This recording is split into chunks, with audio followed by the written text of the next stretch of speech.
Game number 2, PvP at the GSL. Let's see who loads faster, if it's any kind of sign. And actually, we load before them. That's good for us. We're really good, man. We're really good. We got sick. We got the good computer here. Okay. Here we go. It's not a 2-player map this time. No, it is Delta Quadrant, the 4-player map. In the bottom right, as you see here, we have Golmgh. And in the top left, we have the red Protoss, Ro.64, the winner of last game. He's just got to win this to go ahead and take the entire series. But, you know, this map, very different from the last one. Very, very, very easy to expand on. You know, you get one sentry, and you can block that ramp off and take that base behind, as you see right there. This map reminds me a lot of Bladestorm. Yeah. From Starcraft 1. You know, it's got this very Starcraft 1-esque base in the back, but luckily there are some destructible rocks there. If not, I think we'd be seeing some crazy abusive macro builds on this map. I'm sure there'll be a map like that in the future, though. But for now, I like the addition of the destructible rocks. Give us a little bit more action. All right. So far, nobody's scouting.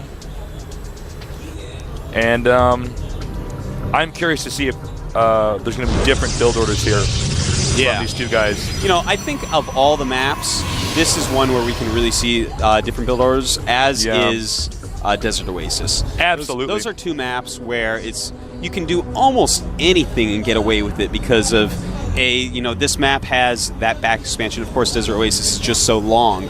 So, I think we could definitely see some different build orders this game. Double gateway here. Oh, that's interesting. Yeah, that's curious. But, you know, the rush distances on this map from natural to natural, from ramp to ramp, not that long, really. It's a very good map for 2-gating. As a Zerg player, I can attest that every Protoss on Earth 2-gates me on this map. Oh, yeah, you got to. It's such a solid build. 2-gating, it's funny, because we saw that so much in early StarCraft 1 until eventually it went to fast gas. Yeah. And then eventually to fast expand. So we saw the full swing in that matchup of different, openers.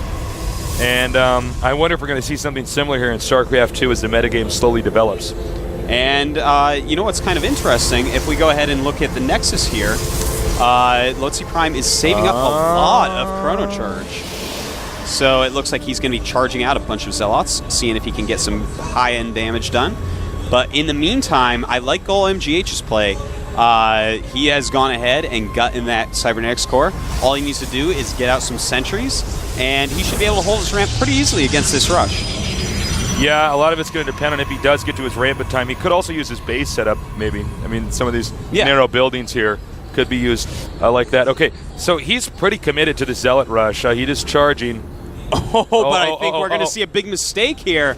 He is sending the Zealots to the wrong location. He actually does not know where his opponent is. That is kind of bad. Ooh, that hurt to see. Okay, I don't know how he managed to go down there.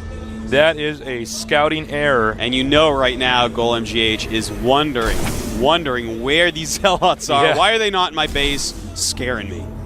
Okay, the probe is actually distracted the Zealots. He can get up the ramp now. And these Zealots are actually going to go all the way back over here.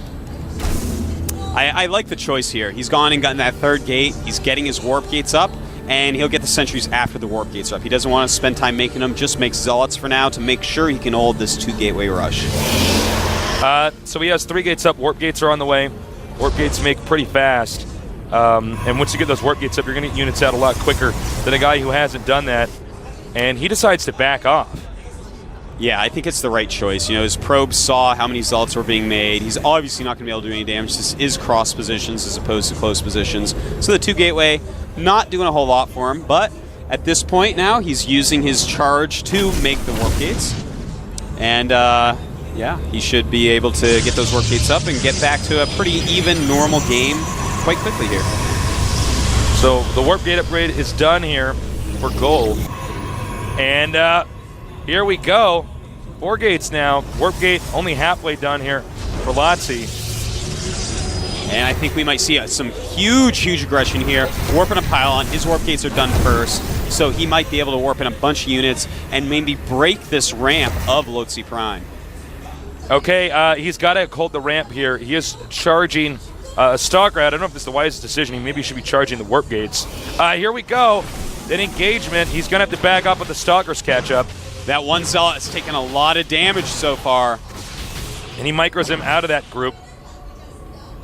I like this. Look at this. The Dragoons on the side going to get a lot of damage right there. Zealots up getting a lot of surface area. Very nice move by Golmgh, but more Dragoons popping out, or rather Stalkers. Sorry about that, but a lot of Zealots left over, and very good battle control by Golmgh. He's moving in. I think he should have brought the Stalkers up the ramp with the rest of those units. And here comes more and more units streaming in here. Hidden pylon over here. He can warp in some units. It's Stalker versus Stalker, but I think Gold might have overextended here. Look over here in the back natural. We do have him warping units with that pylon. Beautiful move right there, and that's a little bit scary here for Lotzi Prime. Lotzi Prime, I think, made a mistake by not getting those Zealots to his opponent fast enough. Now, if Gold does decide to get those Zealots over there and attack with everything at once, it could be disastrous. And he's now warping units from both sides. There's really no way to hold a ramp or any point where you have less units and you can defend. And I think this actually could be GG momentarily here. But some of his Dragoons attacking a pylon up there. There we go. Very nice. But the probes coming out. Lotzi, he is trying everything he possibly can to live through this attack. This is pretty tough for Gold. He's got a micro of 2 points with these Stalkers here. Here come the Zealots and the Stalkers together. And, okay, I don't know if he should be warping in this many Zealots with the Stalkers. It might be a money situation, though.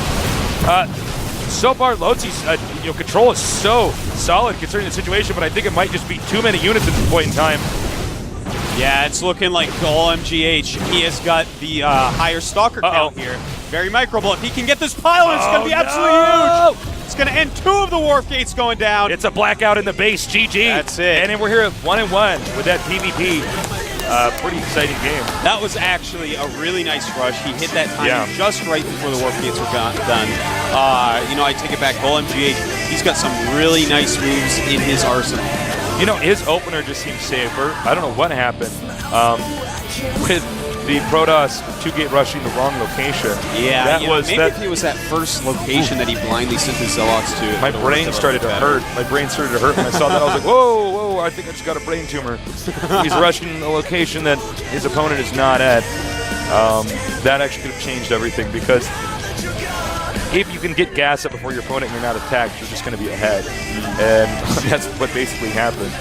So, yeah, the Zealots no longer reigning supreme in PvP. I remember the early few weeks of the beta. Oh, God. I would just go 5 gateways, Tasis. Yeah, just charge them. I remember that. Yeah. I remember when you came over to my house, you're like, I am the best StarCraft 2 player in the world. I'm going to tell you how to do it, Nick. For the first week, just make gateways and charge them. Yeah. And only play on Scrap Station. Of course. And you're going to get up the ramp. Those rocks and no problem. The ramp is too big. Yeah. Yeah. But people figured out the game now. So. That's right. And, that Sentry unit, it's pretty good, even though we didn't see a lot of those use that game. But now we're going to go on to Metalopolis. Great map. I love this map. It's so dynamic because you can either get the close positions where you can actually rush each other, or you can get further ones that take forever. So. Yeah, I mean, if you're on one guy's on the left and the guy's on the right, it's going to take forever. Game starting now. Let's do this. Game number 3, PvP, the final match between these 2 guys. Only one can move on.